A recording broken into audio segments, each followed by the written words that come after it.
নমস্কার, স্বাগতম বন্ধুরা।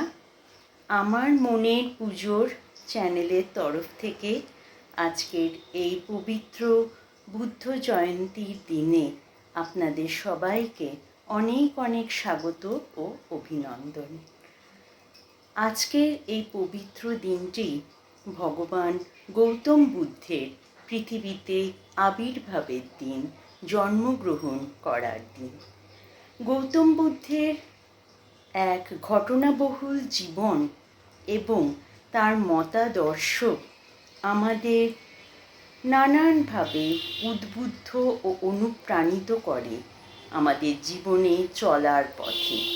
আসুন আজ এই সম্বন্ধে আমাদের কিছু কথাবার্তা হয়ে যাক। একবার জেনে নেওয়া যাক সিদ্ধার্থ গৌতমের জীবনী সম্বন্ধে সংক্ষেপে।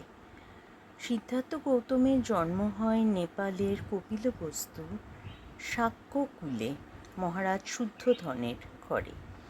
তার জন্মের পূর্বে তার মা মহারানী মায়াদেবী সুলক্ষণযুক্ত অনেক স্বপ্ন দেখেন, যার মধ্যে প্রধান ছিল একটি শ্বেত হস্তি। জন্মের কিছুদিন পরেই মাতৃহারা হন সিদ্ধার্থ গৌতম। তার বিমাতা গৌতমীর হাতেই পালিত হন তিনি, তাই তার আরেক নাম গৌতম।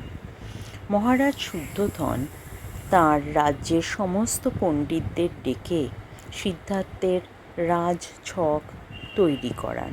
একমাত্র কৌন্ডিন্য বলেন যে তিনি সন্ন্যাস ধর্ম গ্রহণ করবেন।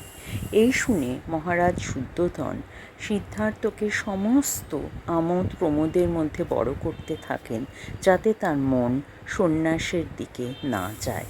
কিন্তু ছোটবেলা থেকেই সিদ্ধার্থ ছিলেন করুণাবতার।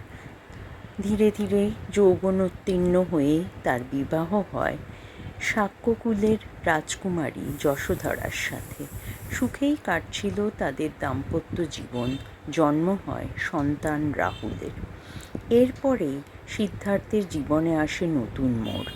ধীরে ধীরে গৃহধর্মে তিনি বীতশ্রদ্ধ হয়ে যখন একদিন নগর পরিভ্রমণে বেরোন, তার নজরে আসে চারটি দৃশ্য: জরা, ব্যাধি, মৃত্যু ও সন্ন্যাস। তিনি বুঝতে পারেন জীবনের চরম সত্য এগুলোই। তাই গৃহী জীবনের প্রতি আর আকর্ষণ না রেখে তিনি মাত্র 29 বছর বয়সে গৃহত্যাগ করে সন্ন্যাস ধর্ম গ্রহণ করেন। পরিব্রাজক এবং সন্ন্যাসী রূপে কৃচ্ছ সাধন করে বহুদিন কাটিয়ে তিনি ধ্যানমগ্ন হন এবং বোধগয়ায় বুদ্ধত্ব লাভ করেন। এরপরে তিনি তার জ্ঞান ও বাণী প্রচার করেন সারনাথের মৃগ উদ্যানে তার 5 শিষ্যর মধ্যে। ক্রমে ক্রমে তার শিক্ষার সারল্যর জন্যই সমাজের বহু পতিত শ্রেণী ও নিম্নবর্গের মানুষ তার বৌদ্ধ ধর্ম গ্রহণ করেন। তিনি ভারতের নানা স্থান পরিভ্রমণ করে প্রচার করেন তার বাণী। 80 ঊর্ধ্ব বয়সে তিনি মহাপরিনির্বাণ লাভ করেন। তার জ্ঞানের মূল আকর্ষণ ছিল মধ্যপন্থা, যা কিনা মানুষকে জন্ম মৃত্যুর বেদনা ও পীড়াদায়ক চক্রের হাত থেকে বেরিয়ে আসার জন্য প্রসিদ্ধ। আজীবন তিনি আর্ত মানুষের সেবায় এবং তাদের পীড়িত জীবনের থেকে মুক্তি লাভের জন্য সেবা করেন। গৌতম বুদ্ধের মতবাদ, বৌদ্ধ ধর্ম শুধুমাত্র একটি ধর্ম নয়, এটি ভারতীয় পরম্পরার দর্শনের সাথে নানানভাবে জড়িয়ে আছে। বুদ্ধদেব, যেমন আমরা তার জীবন কাহিনী থেকে জেনেছি, জন্মেছিলেন হিন্দু ক্ষত্রিয় পরিবারে, রাজকুমার ছিলেন তিনি, এবং যা বললাম তৎকালীন সমাজ ও তার নীতি ব্যবস্থা সম্বন্ধে তিনি মানুষকে সেই দুঃখ পীড়িত ও নিপীড়িত জীবনের মধ্যে থেকে বেরিয়ে এসে মধ্যপন্থা অবলম্বন করে তাদের মোক্ষ লাভের বাণী দিয়েছিলেন। চলুন এগিয়ে চলি আমাদের কথাবার্তা নিয়ে। দর্শক ও শ্রোতাগণ, আজকের এই বিশেষ দিনকে মনে রেখে আমি সামান্য কিছু আমার ঘরে যা নিদর্শন ছিল তাই দিয়ে তৈরি করতে চেয়েছি এখানে ভগবান বুদ্ধের প্রতি শ্রদ্ধার্ঘ্য নিবেদন করে একটি তপবন।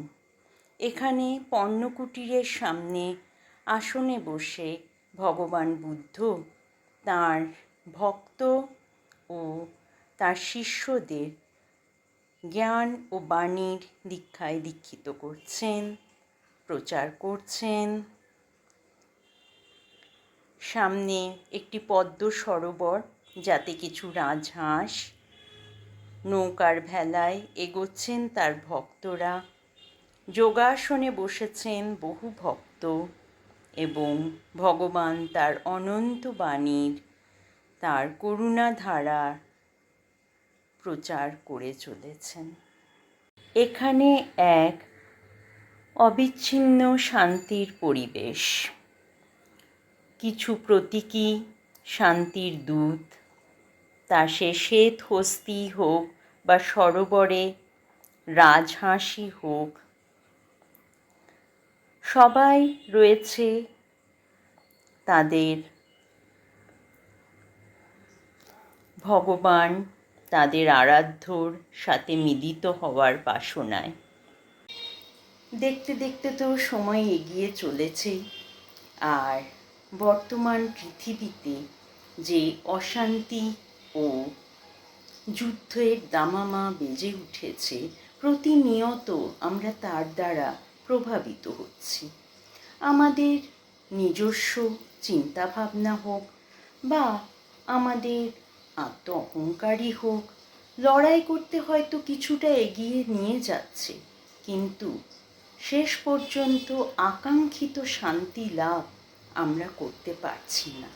কি করে পারব, যদি না মনের মধ্যে ত্যাগ ও নীতির আদর্শ হারিয়ে যায়?